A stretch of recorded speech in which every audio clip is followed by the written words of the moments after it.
오늘 아침 하나님께서 우리에게 주시는 말씀 민수기 12장 1절로 3절까지의 말씀입니다.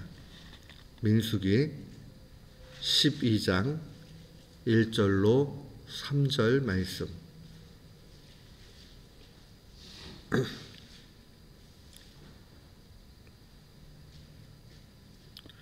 우리 1절부터 3절까지 같은 마음으로 함께 봉독토록 합니다. 모세가 구스 여자를 취하였더니 그 구스 여자를 취하였으므로 미리암과 아론이 모세를 비방하니라.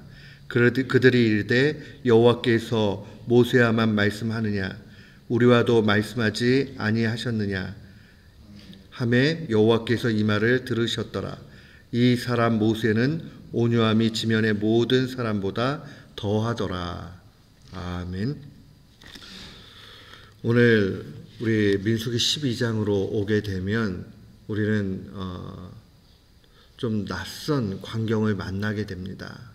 왜 그러냐면 이 지도자들 사이에 다툼이 나오게 되고 이 다툼에 대해서 하나님이 판결하시는 내용들을 보면 과연 하나님의 뜻이 어디 있는가 하는 것을 우리는 좀 그냥 피상적으로 보면은 헷갈려요. 그러나 깊은 묵상 가운데 들어가면 오늘 이 민수기 12장 말씀이 하나님께서 우리에게 왜 주셨는가 하는 것을 분명히 보게 됩니다.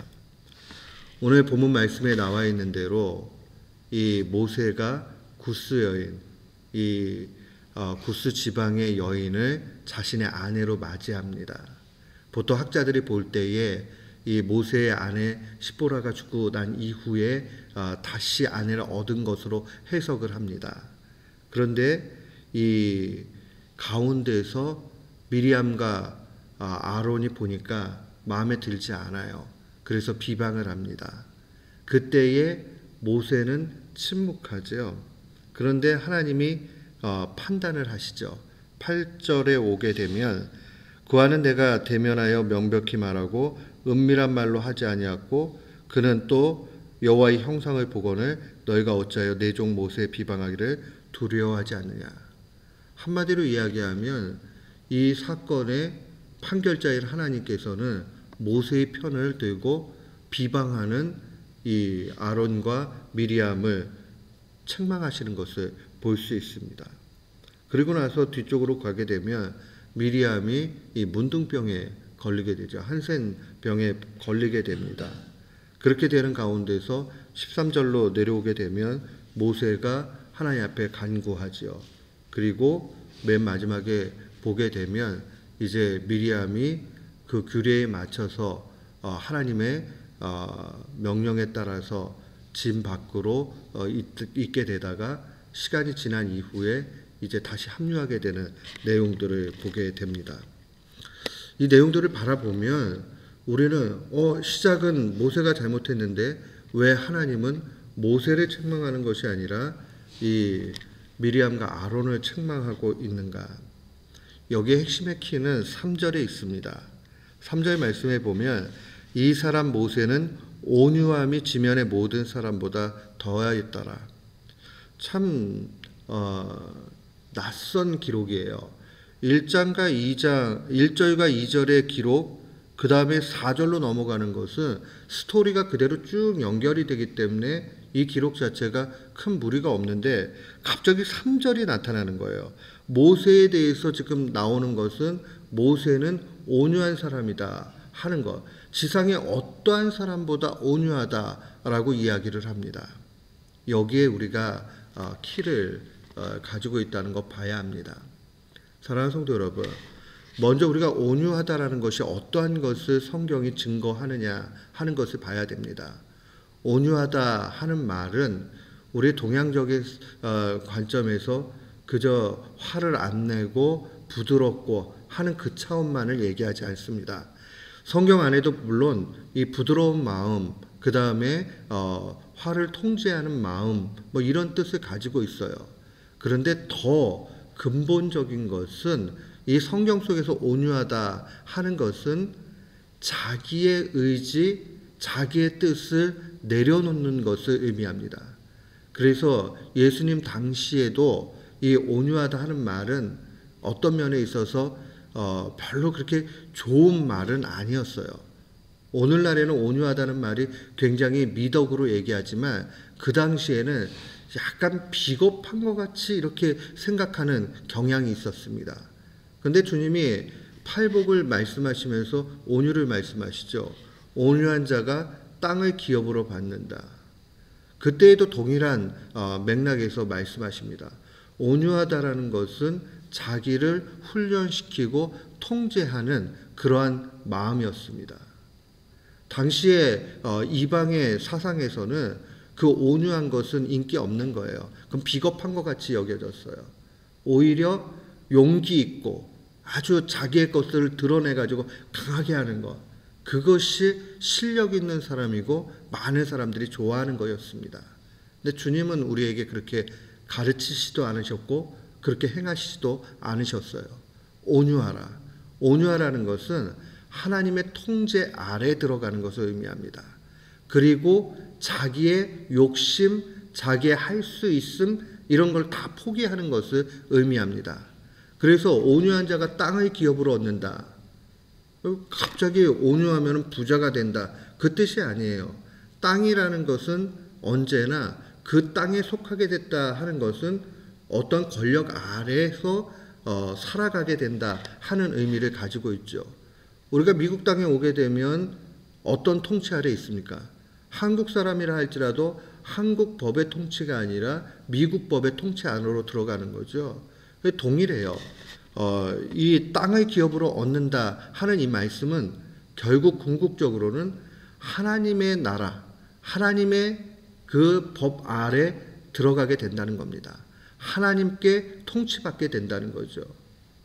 오늘 그런 의미에서 이 모세, 미리암, 또 아론 모두가 하나님 앞에는 죄인이에요. 그리고 부족함이 다 있어요. 누가 누구를 비난할 수 없다 이 차원도 아니고요. 분명히 잘못된 것도 있으면 지적할 수 있죠. 또 분명히 책망받을 일을 받으면 그것에 대해서 분명히 받아들여야 되는 상황들이 누구에게나 놓여집니다.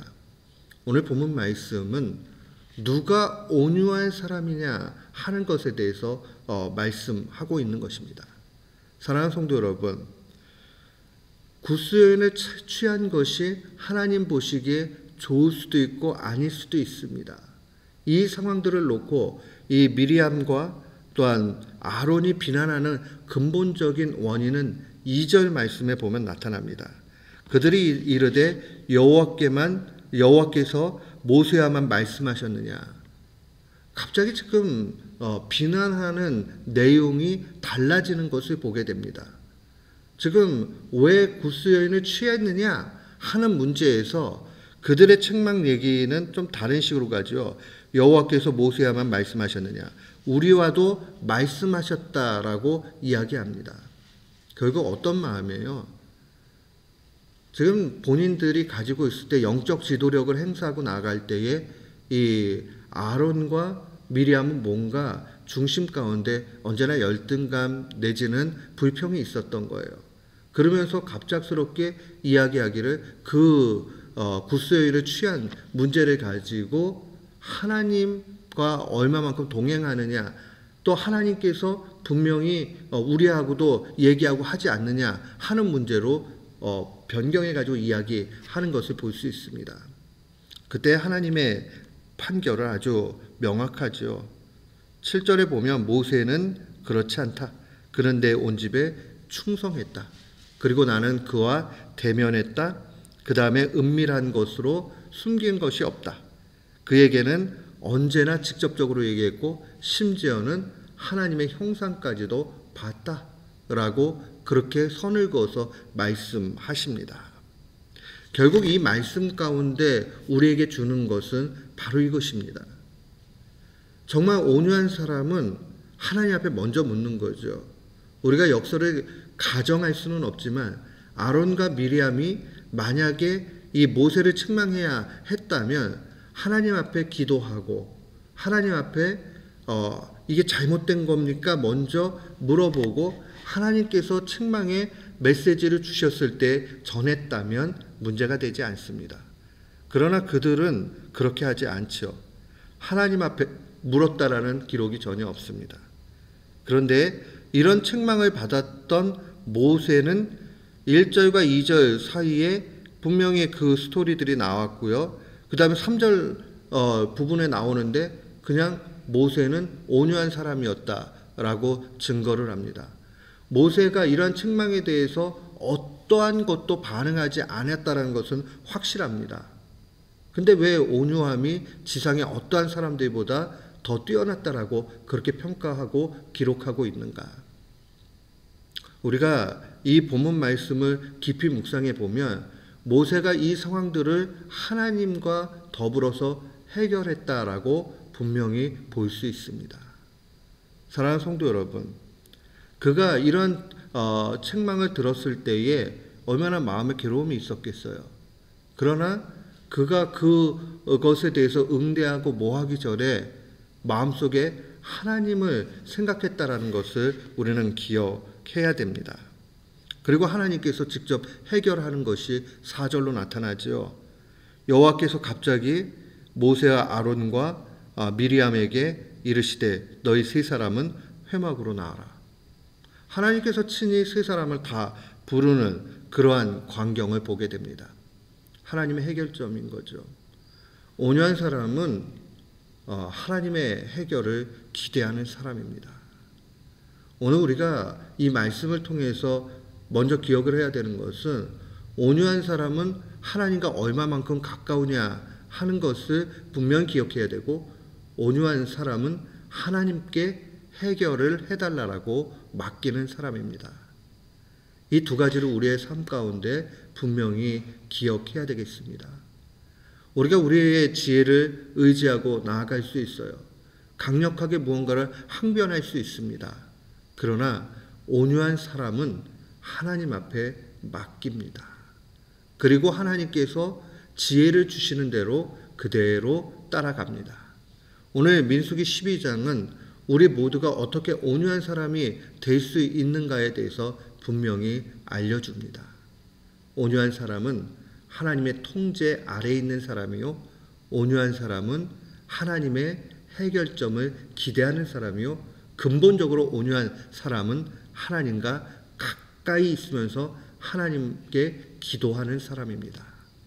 오늘 이 사실을 마음에 우리가 간직하고 우리 모두가 온유한 사람으로, 우리 주님께서 온유함을 배우라 말씀하셨는데 우리도 주님 따라서 온유한 사람 되기를 주의 이름으로 축원합니다.